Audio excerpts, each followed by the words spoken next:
Olá pessoal, tudo bem? Sejam bem-vindos a mais uma aula de Educação Física. Eu sou o professor Kim Raoni e estou aqui para ajudá-los a fazer esta revisão de hoje. Então vamos lá, vamos aí para a aula 28, Revisão e Avaliação.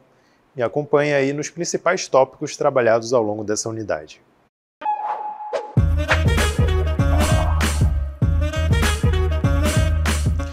Muito bem, gente. Então, nessa unidade nós falamos aí sobre vários conteúdos relacionados às lutas, artes marciais, também aos esportes de aventura, não é mesmo?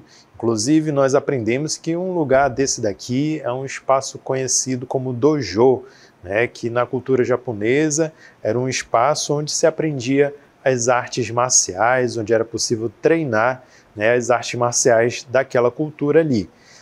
As outras culturas de outros países levavam outros nomes, né? Levam outros nomes, mas que têm o mesmo sentido. Lugar de treino, academia, né? Então essa era a finalidade desse espaço aqui, assim como é também aí onde vocês estão, a escola, né? Que também é um lugar também para aprendizados. E aí, mediante esse conhecimento, nós trabalhamos uma das artes marciais japonesas, que é o karatê. Lembram o que significa esse termo? Então vamos relembrar por meio desse vídeo que eu vou mostrar aí. Você sabe o que significa karatê? É o mesmo que mãos vazias. Kara corresponde a vazio, enquanto te significa mão.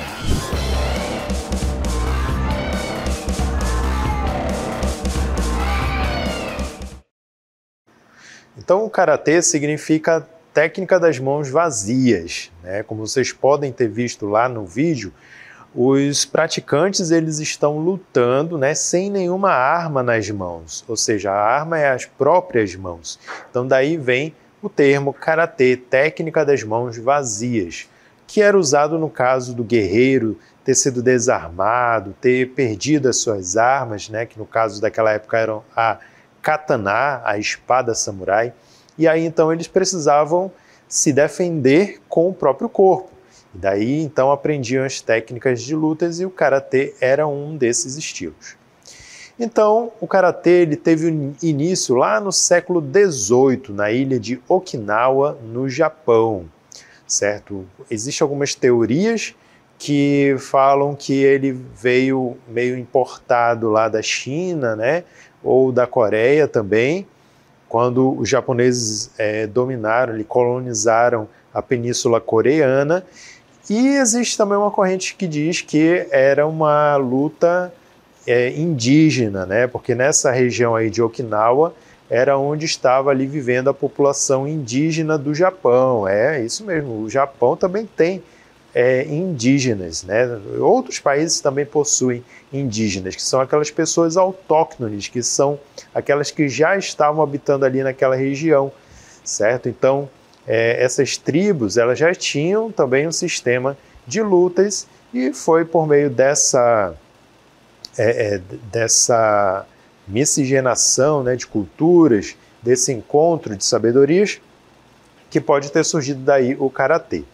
Então, esse termo vem de não usar armas e do qual originou o nome karatê, que significa mãos vazias. Então observem aqui a foto mostrando, né, uma escola de karatê com os praticantes ali treinando os katais do lado de fora. Vejam a formação, né, em linhas que caracteriza muito um sistema marcial de ensino, né? Daí o nome arte marcial, ou seja, esse termo marcial vem de preparação militar, preparação para guerreiros, para a guerra. Bom, mas o karatê, ele, de acordo com o lugar onde ele se fixou, né, foi criando assim também estilos diferentes de treino e de luta. Daí então é que se tem hoje 4 tipos principais de estilos do karatê, que são o Shotokan, o Goju-ryu, o Shito-ryu e o Wado-ryu, né? Desses, o mais esportivo, digamos assim, é o Karatê Shotokan. É aquele que ele foi configurado, ele foi modificado para, então, poder ser inserido num sistema de competição, né, esportivo mesmo, com regras, com normatizações, inclusive possibilitando a modalidade do karatê de ser incluída em eventos como, por exemplo, nas Olimpíadas, certo? Então, o estilo Shotokan é aquele estilo que está organizado, inclusive, em federações, confederações, e ele é o que contém maior número de praticantes. Já os outros, Goju-Ryu, Shito-Ryu, Wado-Ryu, esses daí são estilos que procuraram manter o tradicionalismo e assim eles não se encaixam tanto no estilo de competição esportiva, né, dentro das normas olímpicas. Eles têm competição, sim, que é a partir do comitê, que a gente depois vai falar, né? Eles têm competição, tem momento que os lutadores eles disputam entre si, mas é valendo competições internas mesmo, competições ali do próprio estilo, certo? Que não é levado a rankings mundiais, como no caso da Shotokan.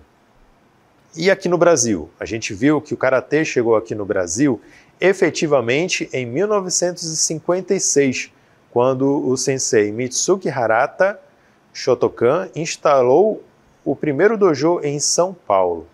E assim, o Karatê começou a ser conhecido aqui no Brasil, começando principalmente ali pelo Sudeste. Inclusive, até os dias de hoje, é ali um dos principais lugares, né, onde se pratica artes marciais. Há muitos praticantes lá em relação às outras regiões do país. Quais os objetivos do Karatê? Nós aprendemos que ele é de desenvolver habilidades físicas e mentais por meio da prática de uma arte marcial, também aprender a defesa pessoal, o autodomínio, a disciplina, a confiança e o respeito mútuo entre os participantes. Então, nós aprendemos que o objetivo é sempre melhorar o indivíduo como um todo, né? Principalmente puxando para o lado dos valores morais e éticos desse praticante, não só para o lado da competição. E as principais regras, né? Principalmente para o estilo do Shotokan, nós vimos que as principais regras levam em consideração a não agressão, tá? Então o indivíduo não pode sair por aí agredindo os outros por qualquer motivo. A questão do respeito mútuo, o uso de equipamentos também durante as competições, um equipamento de proteção, como protetor genital, protetor bucal, cabeça, entre outras partes.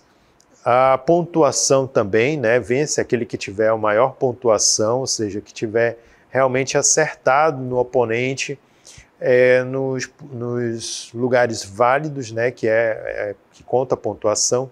Tem a questão também do respeito pelo tempo, né, da luta, então existe um tempo limite ali para os rounds, e os árbitros, eles compõem ali a equipe de avaliadores, né, e de que estão ali arbitrando aquela competição. O fair play, ele existe também na competição de karatê, assim como qualquer outra modalidade esportiva no âmbito olímpico. Então ele preza muito pelo jogo honesto, né, pela luta honesta, ou seja, aquele em que o lutador ele realmente se esforça para poder fazer as coisas dentro das regras, sem tentar burlar as regras.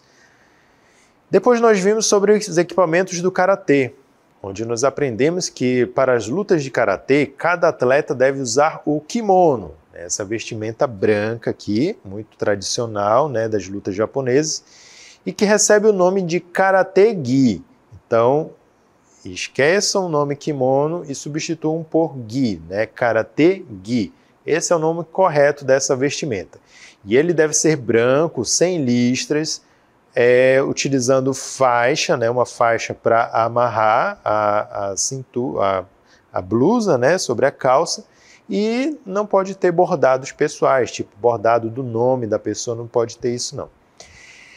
Quanto à faixa, né, a faixa chamada obi, né, que amarra a vestimenta, né, o karate-gi, ela é um sinônimo de status dentro do karatê.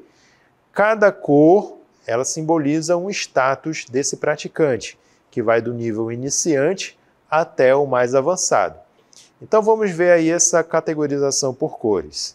No karatê, as cores ou seja, o kyu, né, do praticante, ela varia de branco, que significa sem graduação, é o iniciante. Quando ele chega na academia, ele então recebe a faixa branca para iniciar no karatê. Aí em seguida ele faz um exame e aí ele passa para a faixa amarela.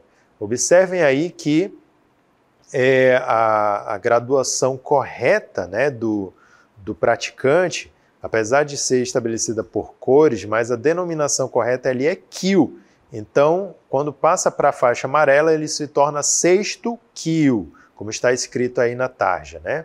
Em seguida, ele passa para a faixa vermelha, quinto kyu. A faixa laranja, quarto kyu. Depois a faixa verde, terceiro kyu. Depois a faixa roxa, segundo kyu. E, por último, a faixa marrom, que é o primeiro kyu. Então, até a faixa marrom é todos os níveis de kyu, certo? Que o praticante ali ele está possuindo. Depois da faixa marrom, então, ele está apto para fazer exame e então entrar finalmente para a faixa preta, que aí então ele recebe a patente de primeiro dan, certo? Ou seja, no japonês chamado de shodan. Então aí ele vai, a partir daí da faixa preta, recebendo as graduações somente da faixa preta mesmo. Continua sendo sempre faixa preta, não vai mudar mais essa cor, vai mudar apenas a denominação, né? Primeiro dan, segundo dan, terceiro, quarto, quinto e assim por diante. Ok? Então essa é a forma de graduação no karatê. Bom, e o karatê ele é estabelecido em cima de 3 pilares da sua prática. Vamos relembrar quais são eles. Então, ele possui o Kihon, o Kata e o Kumite como principais pilares. O Kihon é a parte do treino que está relacionado à prática das técnicas básicas em si. Então, ele vai aprender os tipos de chutes, os tipos de socos, as formas de defesa, todos aqueles movimentos básicos, ele aprende por meio do treino de Kihon. Muito bem, tendo conhecimento dessas técnicas, né, do Kihon, então ele pode iniciar a fase do treino de Kata. O Kata vai ser a aplicação do Kihon, mediante um parceiro. Então é sempre feito com um parceiro ali treinando junto com ele, porque vai acontecer uma simulação do uso dessas técnicas aprendidas lá no Kihon. Então no Kata vai ter 2 praticantes e eles vão fazer uma espécie de coreografia, né? Vai ser movimentos combinados ali, que já tenha uma sistematização dos katas, tá? Não é feito assim de forma aleatória, ele é sistematizado, existem vários katas e eles têm que saber executar isso daí em dupla, né? Ou seja, vai ter um que ataca, outro que defende, e aí outro faz o movimento, sempre contra-atacando e assim por diante. Então, é uma interação ali entre 2 praticantes, tá bom? Mas ainda não é uma luta propriamente dita, né? Vai ser ali movimentos combinados. Esse é o kata. Lógico que ele tem que, por meio disso, dentro do kata, demonstrar segurança, domínio das técnicas, estabilidade, uma boa base. Ele tem que demonstrar energia também durante a execução dos movimentos. Não pode ser um movimento bem fraquinho, lento, não. Tem que ser como se realmente estivesse atacando de verdade, como se estivesse aplicando aquele golpe com a verdade mesmo, né? Com bastante energia. Então esse daí é o kata. E depois tem o kumite. O kumite vai ser a parte da simulação de uma luta real. Então aqui já não vai ser mais movimentos combinados. Vai ter 2 oponentes e aí eles vão realmente fazer uma espécie de luta, certo? Aqui já seria mais ou menos um tipo de competição mesmo. Só que, no caso, como é um treino, né, não vai ter questão de de troféu, medalha, nem nada. Mas aqui eles já são incentivados a realmente lutarem entre si e tentar encontrar um ponto aberto para atingir o oponente, certo? Então aqui é realmente a parte onde eles aplicam as suas técnicas de forma basicamente real mesmo. A única diferença é que não vai ter a intenção de nocautear o parceiro de treino, no caso, né? Muito bem, gente. Então, depois foi falado sobre as lutas, né? Então, o que são as lutas? Podemos pensar em lutas como um jogo cujo alvo é o próprio adversário, uma prática que envolve oposição direta, diferentemente do futebol, basquetebol, que tem como alvo o gol e a cesta. As artes marciais também são lutas, mas nem toda luta é uma arte marcial. Então a palavra marcial é proveniente do deus da guerra, Marte, o que faz com que a arte marcial tenha o sentido de arte da guerra. Sendo assim, são considerados artes marciais aquelas modalidades cuja criação tem uma finalidade bélica. Naturalmente, com a criação das armas de fogo, o uso de sistemas de luta corporal na guerra foi se tornando cada vez mais obsoleto. Porém, essas modalidades ainda são chamadas de artes marciais. E os esportes de combate, o que são? Nós vimos que ao longo dos anos, várias modalidades esportivas começaram a influenciar a sociedade e a competição entre as pessoas. Com a valorização das práticas esportivas, as diferentes modalidades de luta tiveram a necessidade de se esportivizar para que a arte pudesse ganhar mais adeptos e sobreviver ao longo do tempo. Então, quais são os movimentos utilizados nas lutas? Nós aprendemos que as lutas possuem movimentos de combate a curta, média e longa distância. Vamos relembrar aí a diferença de cada um. Então, as de curta distância estão relacionadas às lutas de agarramento do adversário, como judô, jiu-jitsu, luta olímpica, aikido. Esses são curta distância. Os de média distância vão ter como principal característica o toque em direção ao adversário, podendo este ser em pontos específicos do corpo ou de maneira uniforme. Por exemplo, taekwondo, karatê, kung fu, o boxe. Então, todos esses eles tentam tocar o oponente, né, mas mantendo ainda uma certa distância, por isso que é a média distância. E depois nós temos o de longa distância, compreende as lutas que utilizam algum implemento para poder atingir o oponente. Por exemplo, o uso de espadas, de armas, no caso da esgrima, do kendo, também do kung fu, né, que utiliza algumas armas. E quais são os estilos de lutas que nós aprendemos? Então, a Federação Internacional de Lutas Associadas, a FILA, estabeleceu 6 estilos internacionais, que recebem o nome de luta de praia, luta livre, luta de combate, luta greco-romana, corpo a corpo e sambo. Então, aqui nós vamos ver umas imagens caracterizando esses tipos de lutas, tá? Começando pela a luta de praia. Olha, aqui é como se fosse uma luta livre, só que realizada numa área arenosa, né, com areia mesmo. Então, o beach wrestling é uma adaptação da luta greco-romana para as areias, com algumas regras e regulamentos específicos. Então, essa luta é feita em pé, com o objetivo de derrubar o adversário no chão. A outra modalidade é a luta livre. Então, a luta livre é conhecido como wrestling, né? Lá fora tem esse nome. O atleta precisa derrubar o oponente no tatame para vencer o combate. Aí nessa categoria é permitido o uso das pernas para defender ou atacar. Esse tipo de esporte já inclui homens e mulheres, mas em categorias separadas. Depois nós temos a luta de combate, certo? Então aqui nós temos o Combat Grappling, que faz referências às lutas que incluem as artes marciais misturadas, o MMA. Em seguida, nós vamos ter a luta greco-romana, ok? Então, a luta greco-romana está incluída nos Jogos Olímpicos desde 1896. É proibido o uso das pernas, Nesse caso aqui, tá, o competidor só pode utilizar os membros superiores para derrubar o adversário. Depois nós temos a luta corpo a corpo, que é a luta agarrada. É um estilo de combate com o objetivo de controlar o corpo do oponente sem a utilização de golpes.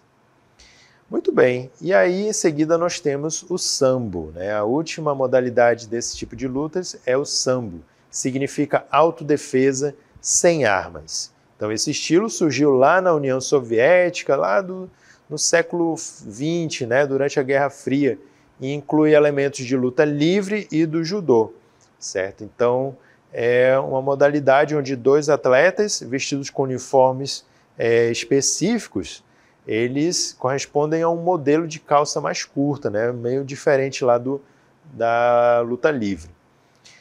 E depois nós aprendemos sobre as práticas corporais de aventura na natureza. Já saindo desse conteúdo de lutas, aí fomos para práticas corporais de aventura na natureza, que se caracterizam por explorar as incertezas que o ambiente físico cria para o praticante na geração de vertigem e do risco controlado.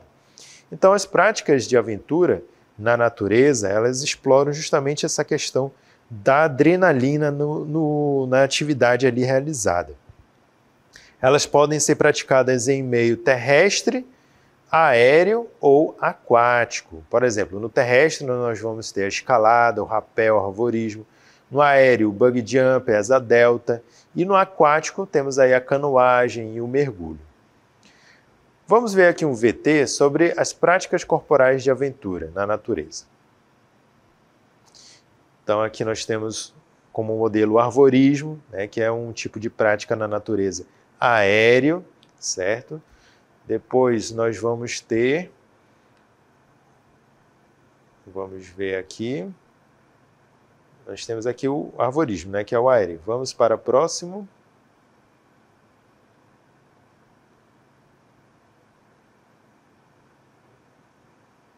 Então, como vocês podem ver, né, consiste em você ir passando, né, sobre os obstáculos, né, que ficam ali nas árvores. Depois nós temos a escalada, que consiste em você passar por cima das pedras, das montanhas, né, escalar paredões rochosos, né?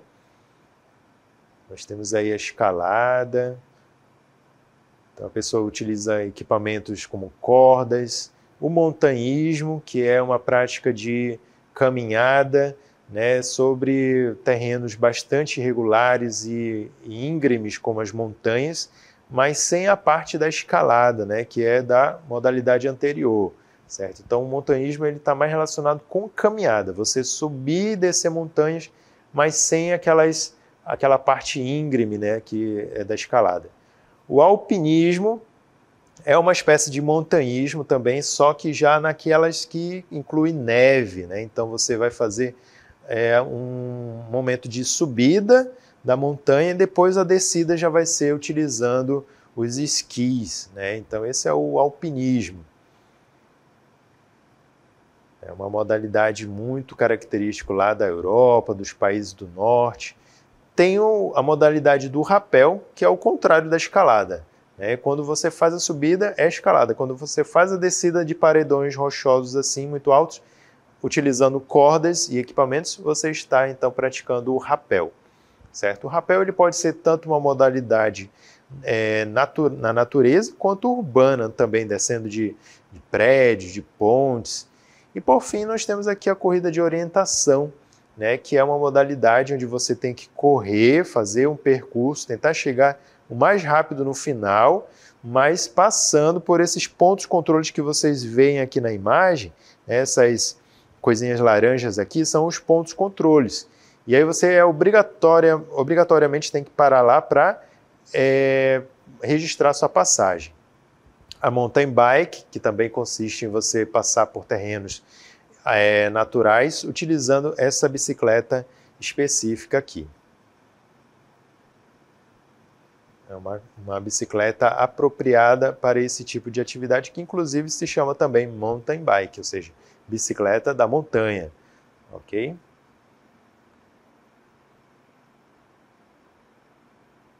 Nós temos aí asa delta, né, que você vai também se deslocar de um ponto a outro, utilizando este veículo aéreo, né, que é um planador. Então você já precisa saltar de um lugar alto para poder planar. É um esporte bastante arriscado, então precisa ter um treinamento aí para o uso disso.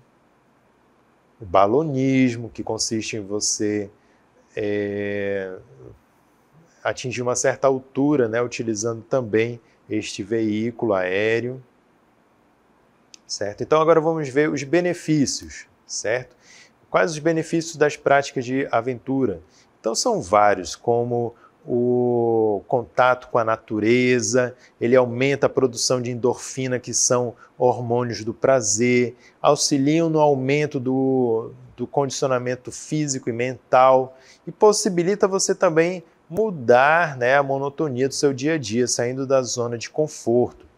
Além disso, é uma forma de criar e fortalecer laços, conhecendo novas amizades, fortalece os músculos, melhora as suas habilidades físicas e também o seu preparo físico.